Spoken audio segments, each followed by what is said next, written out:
오늘 하나님 말씀 사도행전 1장 6절부터 11절입니다.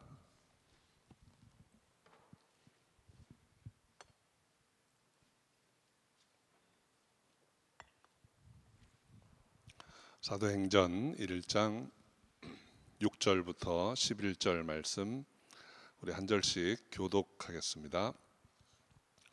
저희가 모였을 때 예수께 묻자와 가로되 주께서 이스라엘 나라를 회복하심이 이때니까 하니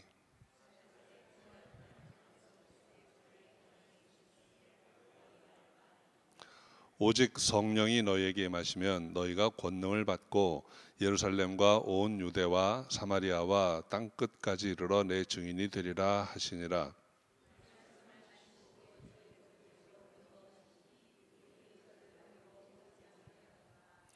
올라가실 때 제자들이 자세히 하늘을 쳐다보고 있는데 흰옷 입은 두 사람이 저희 곁에 서서 가로되 갈릴리 사람들아 어찌하여 서서 하늘을 쳐다보느냐.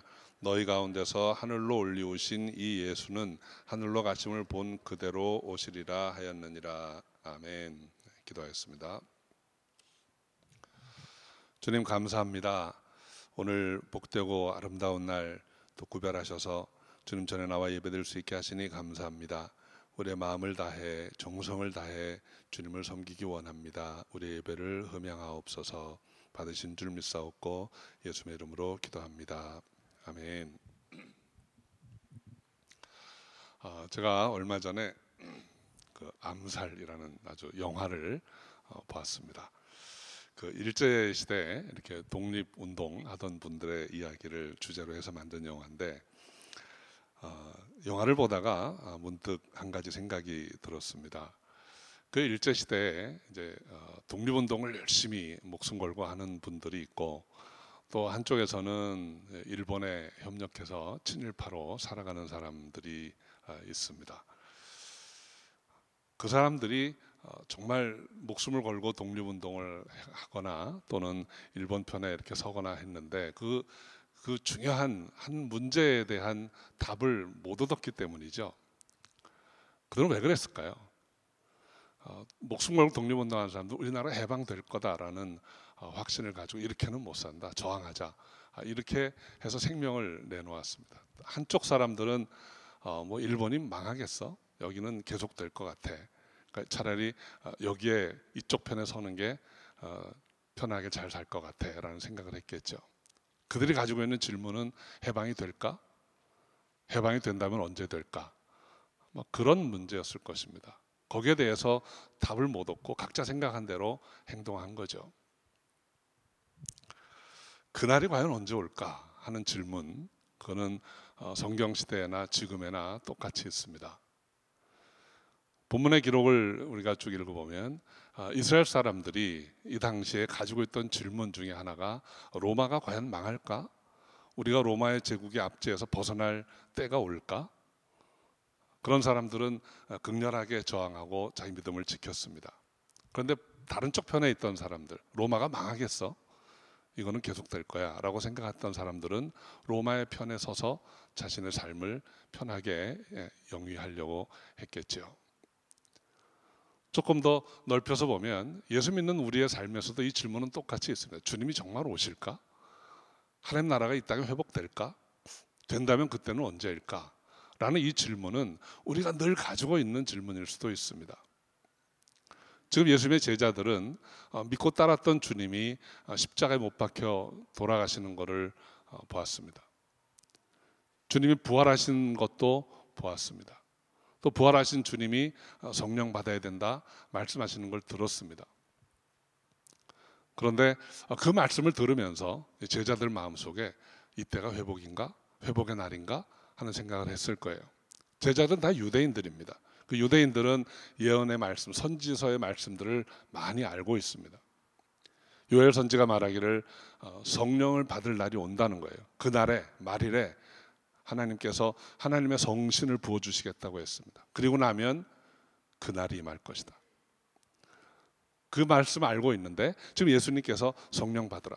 성령 받을 때까지, 성령 세를 받을 때까지 이 성 떠나지 말고 기다려라. 반드시 곧 오신다.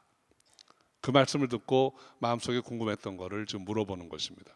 주여, 이스라엘 나라 회복이 이때니까. 그러면 지금 회복되는 것입니까? 이 날이 그날입니까? 라는 질문을 했던 것이죠. 오늘 본문은 그 질문에 대한 답변입니다. 예수님께서 먼저 2번 답을 하시고 천사들이 마지막 답을 줍니다. 첫 번째 답변이 7절입니다. 우리 함께 읽어볼까요? 가라사대 때와 기한은 아버지께서 자기의 권한에 두셨으니 너희의 알 바 아니요. 첫 번째 답변, 이때가 그때입니까? 라는 제자들의 질문에 대한 첫 번째 답변은 때와 기한은 아버지께서 알아서 하신다. 너희가 알 것 없다 라는 말씀입니다. 여러분, 우리가 하나님의 뜻은 하나님께서 계시한 만큼 우리가 알 수 있습니다. 그런데 성경이 바로 그 하나님의 뜻을 우리에게 계시해 주신 하나님의 말씀이죠. 그런데 성경을 통해서도 우리가 다 알 수 없는 것이 있습니다.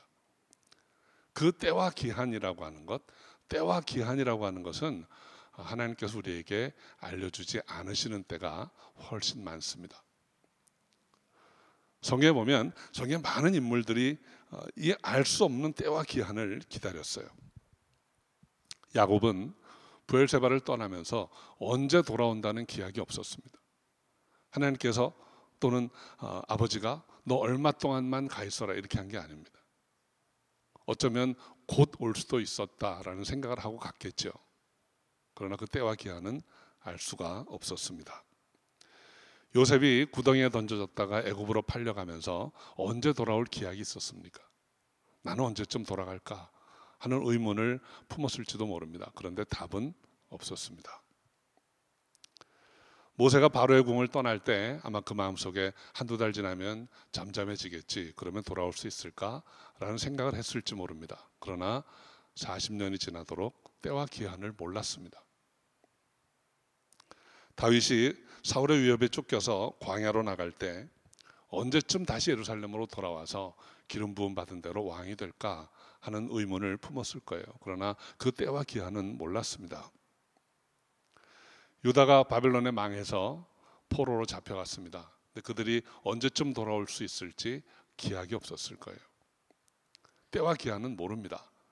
그걸 알 수 있으면 하는 호기심이 우리에게는 있지만 하나님이 알게 하지 않으십니다. 그리고 하나님의 계획 안에서 때가 되면 회복해 주십니다. 그것이 성경에서 볼 수 있는 하나님의 경륜입니다. 오늘 7절 말씀의 의미는 알려고 하지 말라는 거예요. 여러분, 주님이 알려 하지 말라 하시면 그냥 알고 있지 않아도 됩니다. 그 자꾸 알려고 하다 보면 부작용이 생깁니다. 자꾸 알려고 골똘히 생각하다 보면 얘가 이거 알고 싶어 하는구나 하고 옆에서 이상한 사람이 와가지고 자꾸 정보를 주는 거예요. 그러면 자칫하면 이제 알았네 그러고 이제 막 소동을 일으키게 되는 것입니다. 하나님이 알게 하신 것만 알아도 우리가 신앙생활을 하는데 너무 풍족합니다.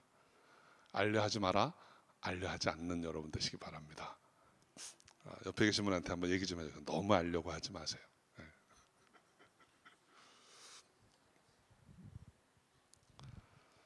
자, 제자들의 질문에 대한 두 번째 답 8절입니다. 우리 함께 읽어볼까요? 오직 성령이 너희에게 임하시면 너희가 권능을 받고 예루살렘과 온 유대와 사마리아와 땅 끝까지 이르러 내 증인이 되리라 하시니라. 오직이라고 번역된 그 헬라어 원어를 보면 그러나라는 말입니다. 알려고 하지 마라. 그렇지만 너희가 이거는 해야 된다라고 말씀한 거예요. 그것이 성령이 임하면 권능을 받고 예루살렘과 온 유대와 사마리아와 땅 끝까지로 내 증인이 되리라. 이 말씀은 사도행전의 주제라고도 할 수 있습니다. 사도행전이라는 한 권의 성경은 이 말씀대로 이렇게 다 분해가 된다고 보시면 돼요. 그래서 1장 이제 12절부터 다음 오늘 본문의 다음부터 2장 한 5절까지는 어떻게 성령이 임하는가 하는 내용을 기록하고 있고, 이제 2장 6절부터 한 6장 정도까지는 성령이 임하니까 어떤 권능이 나타나는지를 설명해 줍니다. 그리고 7장 이후에는 그 권능을 받은 하나님의 사람들이 땅끝까지 나아가서 복음을 전하는 과정들이 이 사도행전에 쭉 기록이 되어 있습니다. 그래서 이 오늘 우리가 방금 읽은 1장 8절은 대단히 중요한 말씀입니다. 그리고 이 말씀은 바로 우리 교회의 소명이기도 합니다. 하나님은 우리 교회를 부르신 이유, 교회에 기대하시는 것, 바로 그런 것입니다.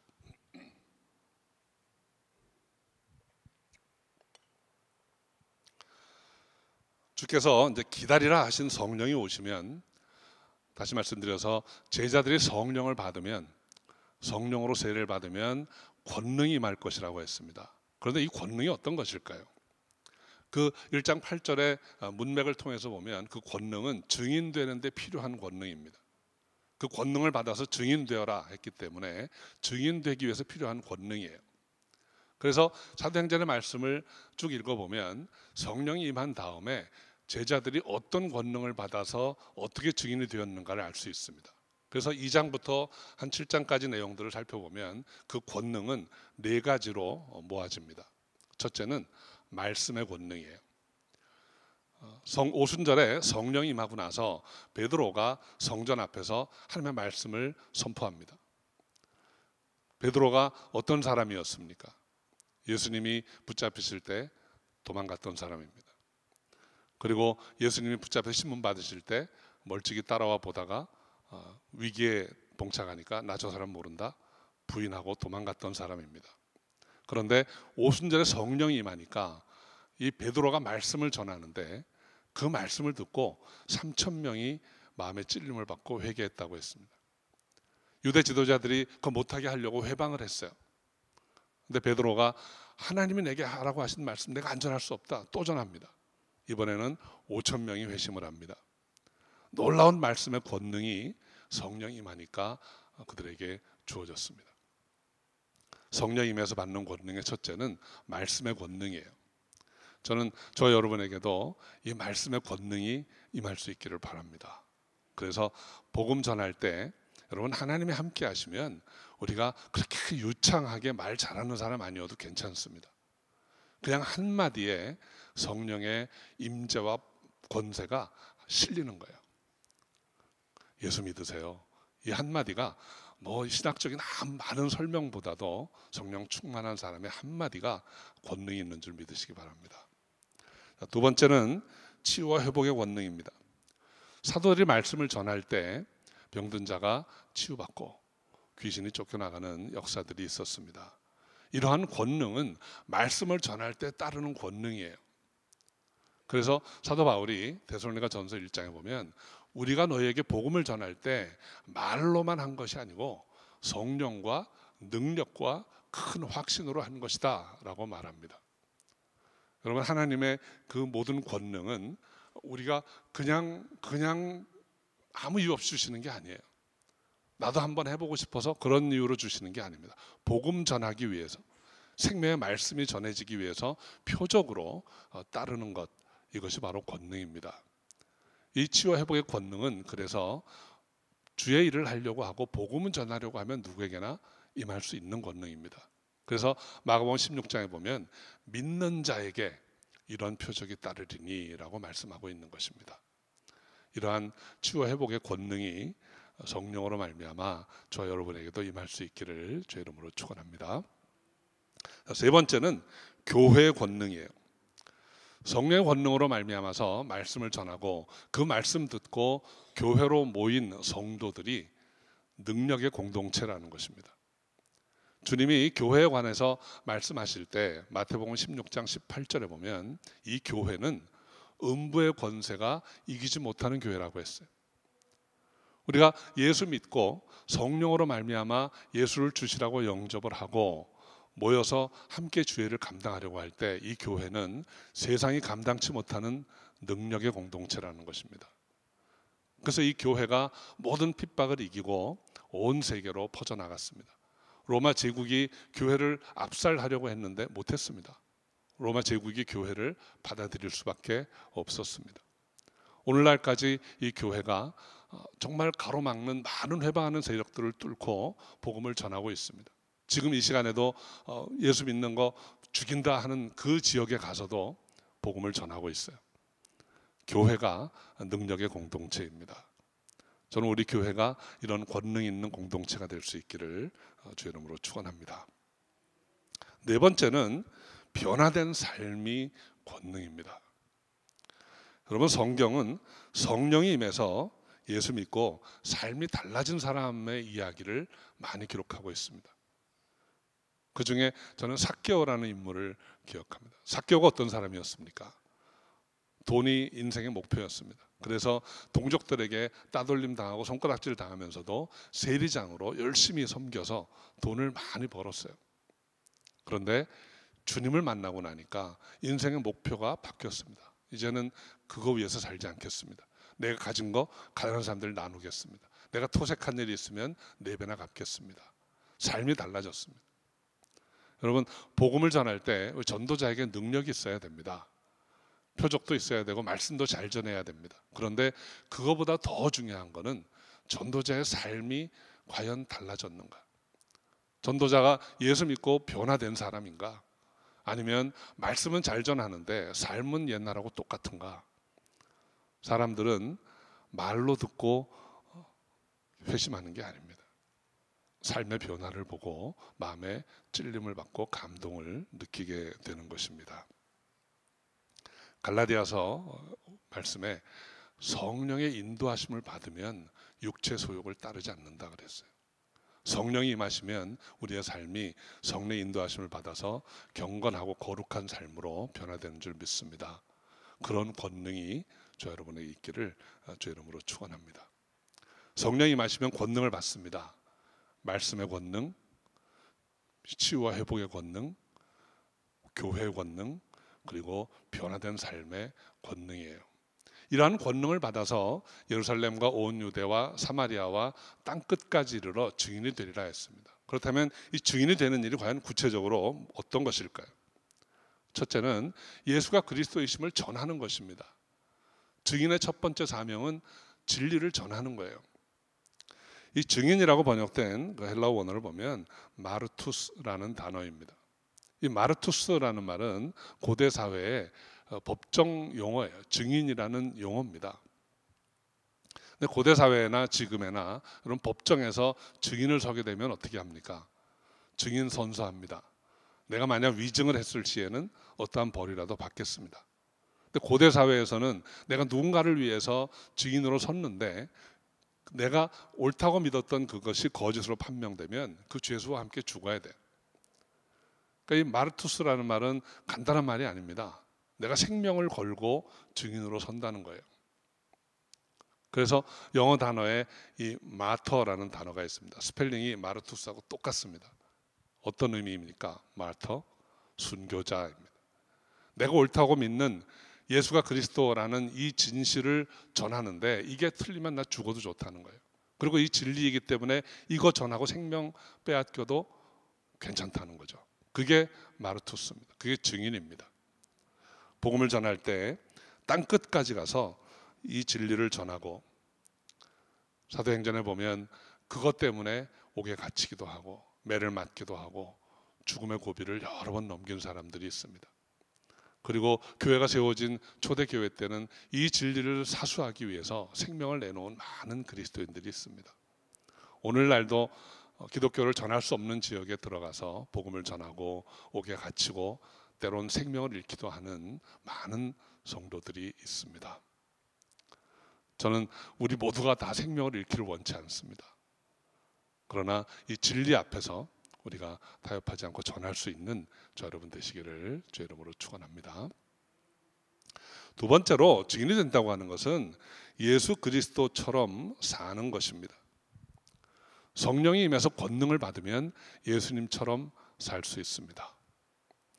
예수님을 믿기 전에 혹은 아직 성령이 임하기 전에 말로만 또는 생각으로만 예수를 믿을 때 자주 우리는 육체의 소욕을 따라 살았습니다.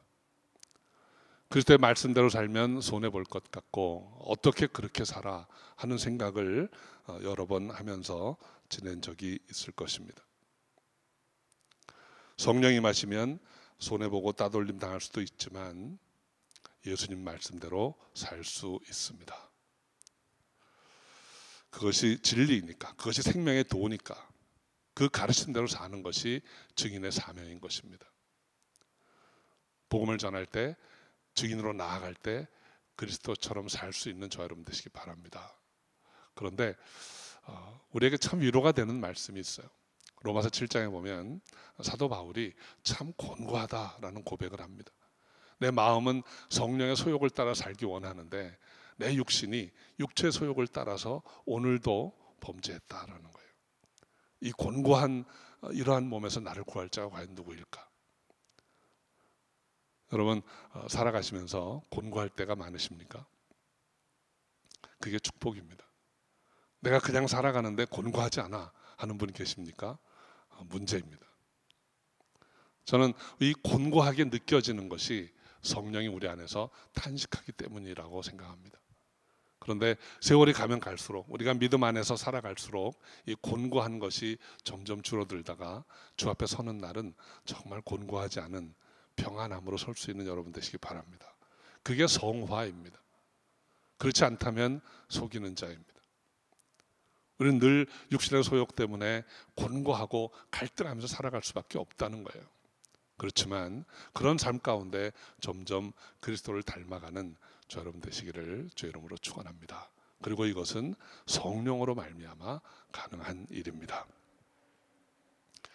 이제 제자들이 이때가 그때니까 라는 질문에 대한 세 번째 답을 들어봅니다. 11절입니다. 우리 함께 읽어보죠. 가로되 갈릴리 사람들아 어찌하여 서서 하늘을 쳐다보느냐. 너희 가운데서 하늘로 올라오신 이 예수는 하늘로 가심을 본 그대로 오시리라 하였느니라. 이때가 그때니까 라는 질문에 예수님이 두 가지를 답하셨습니다. 그때와 기한을 알려고 하지 마라. 그리고 그거 알려고 하지 말고 성령 세례 받고 권능 받아서 증인으로 열심히 섬겨라. 이렇게 말씀하시고 하늘로 올라가셨어요. 지금 제자들이 올라가시는 하늘을 쳐다보는데 어떤 마음으로 쳐다보고 있었겠습니까? 그게 답니까? 아마 그러면 언제까지 그렇게 해야 됩니까? 아마 이런 마음으로 올라가신 그 하늘을 쳐다보고 있었을 겁니다. 그때 천사들이 와서 마지막 답변을 줍니다. 주께서 다시 오신다. 너희가 올라가심을 본 그대로 다시 오신다. 그때가 언제입니까? 라는 답변에 대해서 주님이 오시는 날이 그날이다 라는 거예요. 주님은 다시 오십니다. 요한복음 14장 18절에 보면 내가 너희를 고아와 같이 버려두지 아니하고 너희에게로 오리라 약속하셨습니다. 여러분 우리 그리스도인의 삶은 그냥 우리끼리 계속 사는 게 아닙니다. 주님이 늘 지켜보시고 우리와 함께 하시고 그리고 그날이 오면 우리 가운데 다시 돌아오신다는 것입니다. 그래서 이 불의한 세상을 심판하시고 주를 섬긴 자들에게 예비하신 상을 주실 그날이 온다는 것입니다. 이것이 그리스도의 재림입니다. 주님 다시 오시는 그날을 고대하고 소망하면서 살아가는 저 여러분 되시기 바랍니다. 오늘 세 가지로 이때가 언제, 이때가 그때입니까? 이스라엘의 회복이 언제입니까? 라는 제자들의 질문에 대한 답을 살펴보았습니다. 이 답은 오늘날 우리에게 주시는 말씀이기도 합니다. 종말이 언제일까? 그 호기심 때문에 잘못된 길로 미혹당한 사람들 많이 있어요. 그날 알려고 하지 마라. 이게 하나님의 뜻입니다. 두 번째는 그날이 언제인가를 알려고 하지 말고 그날은 분명히 오는데 그날까지 성령 충만해서 복음 전하면서 살아야 된다라는 것이 우리를 향한 주님의 뜻입니다. 그리고 언제까지 그렇게 해야 하는가? 주님이 다시 오시는 그날까지, 재림의 때까지 그렇게 하라는 거예요. 이 답변이 저 여러분에게 충분한 답이 될 수 있기를 바랍니다. 오늘 본문은 우리 기독교 신앙의 축이 과연 어떤 것인가 하는 것을 설명해 준 말씀이기도 합니다. 우리가 예수 믿는다고 하는 것, 우리가 기독교 신앙을 갖고 있는다고 하는 것, 이것이 어떤 것인가, 이 신앙의 뼈대를 다시 한번 정리해 봅니다. 여러분, 예수 믿는다는 게 무엇입니까? 첫째는 예수가 그리스도이심을 믿는 거예요. 예수님이 성육신하신 하나님인 것을 믿는 것입니다. 예수님이 이 땅에 오셔서 우리 죄 문제를 해결해 주신 대제사장이시라는 것을 믿는 것입니다. 예수가 우리를 온전케 하시는 분, 우리 믿음의 주요 온전케 하시는 이라는 사실을 믿는 것입니다. 그래서 예수 믿는다 하는 말의 첫 번째 의미는 그리스도의 성육신을 믿는 거예요. 두 번째는 그리스도의 대속을 믿는 것입니다. 우리 죄 문제를 해결하기 위해서 오신 예수님이 내 죄값을 치르기 위해서 십자가에 돌아가셨다라고 하는 사실을 믿는 것입니다. 그 사실을 믿을 때 하나님께서 나도 의롭다고 여겨주시는 거예요. 멸망치 않고 영생을 얻게 되는 것입니다. 그 그리스도의 십자가의 대속을 믿는 것, 이것이 예수 믿는 것입니다. 세 번째는 예수님의 부활을 믿는 거예요. 예수님의 사망 권세를 깨뜨리시고 무덤에서 일어나셨기 때문에 그 예수 믿는 우리에게도 사망 권세가 힘을 쓰지 못하는 것입니다. 요한복음 11장에 보면 예수께서 나를 믿는 자는 죽어도 살겠고 살아서 나를 믿는 자는 죽지 아니하리라 말씀하십니다. 부활신앙은 바로 우리가 예수 믿고 죽음을 이겨낸 신앙입니다. 그 부활신앙이 저 여러분이 있기를 바랍니다. 그리고 마지막으로 재림신앙입니다. 주께서 분명히 다시 오신다. 그날에 다시 오시는 주님을 나의 주님으로 믿고 기다리면서 살아가는 거예요. 이것이 예수 믿는다는 말씀의 전부입니다. 그래서 우리 사도신경에서도 늘 고백하는 게 무엇입니까? 저리로서 산자와 죽은 자를 심판하러 오시리라. 우리가 믿는 이 믿음이 주님 보시기에 아름답고도 분명한 믿음이기를 바랍니다. 오늘 본문은 이스라엘의 회복이 언제입니까? 라는 제자들의 질문에 대한 답이었습니다. 때와 기한을 알려고 하지 마라. 다만 그날이 올 때까지 성령의 권능을 받아서 증인으로 살아가라. 그리고 그리스도의 재림을 사모하고 기다리라. 기다리는 자에게 주님이 다시 오십니다. 그 주님이 오실 때까지 성령의 충만함을 받아서 증인으로 살고 저와 여러분의 삶이 그리스도를 더욱 닮아가는 귀한 삶이 될 수 있기를 주의 이름으로 축원합니다. 기도하겠습니다. 아버지 하나님, 하나님께서 우리를 사랑하셔서 멸망할 수밖에 없는 가운데 예수 믿고 생명 얻게 하시고 이제는 성령으로 말미암아 권능을 받고 증인으로 살 수 있게 하시니 감사합니다. 주님 오시는 그날까지 충성되이 섬기는 저희가 되게 하여 주옵소서. 그래서 우리의 마음과 몸이 더욱 그리스도를 닮아가며 하나님께 영광 돌리는 축복의 삶이 되게 하여 주옵소서. 함께 하신 줄 믿사옵고 예수님의 이름으로 기도합니다.